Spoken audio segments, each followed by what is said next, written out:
السلام علیکم فرینډز نننی ټاپک زمونږ دی د کف ایکسپیکټورنټ او کف سپریشن باره کې، یعنی هغه سیرپ کم چې د خشک کانسي لپاره استعمالیږي او د بلغمي کانسي لپاره استعمالیږي. نو په دې کې مین ډفرنس دا دی څومره چې مونږ ته ایکسپیکټورنټ ښکاري، مونږ چې ایکسپیکټورنټ ګورو په هغې کې به زیاتر انګریډینټس چې کوم وي دا به امونیم کلورایډ وي او اماینوفایلین. دا څیزونه په دې کې څه دي ضروري دي. که مونږ هر یو ایکسپیکټورنټ ته وګورو نو په دې کې امونیم کلورایډ اماینوفایلین څه دي دواړه پکې موجود دي.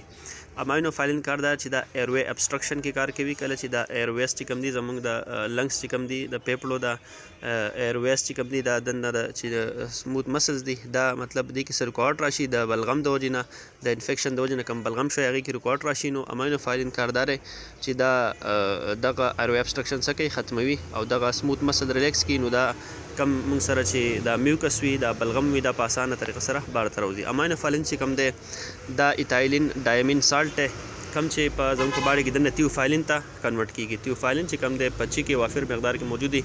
تاسو اکثر خیال کړئ کورونو کې هم زنانه وایي کم ماشومان چې سینه خراب وي چای وله ورکوي، نو هغې دغه وجه ده چې پای کې تیوفایلین وي. تیوفایلین کاردار چې دا سموث مسل څه کوي، ریلیکس کوي.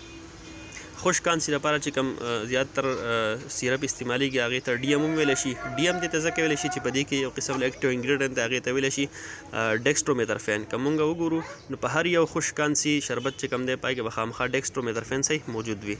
او ډیکسټرومیترفین چې کوم دی د اصل کې کوډین دی، د دې سنټرلی ایکشن دی او دا چې کوم ده صرف انټیټسیو ډرګ دی. مطلب دا صرف هغه سنسیټیویټي چې کوم ده اف کف ریسپټر چې کوم دی دا څه کوي، ډیکریز کوي. صرف چې زمونږ کم کانسي وي هغه ختموي. نور د دې په ایکسپیکچوریشن کې یا مطلب په بلغم ویستو کې هیڅ قسم رول نشته.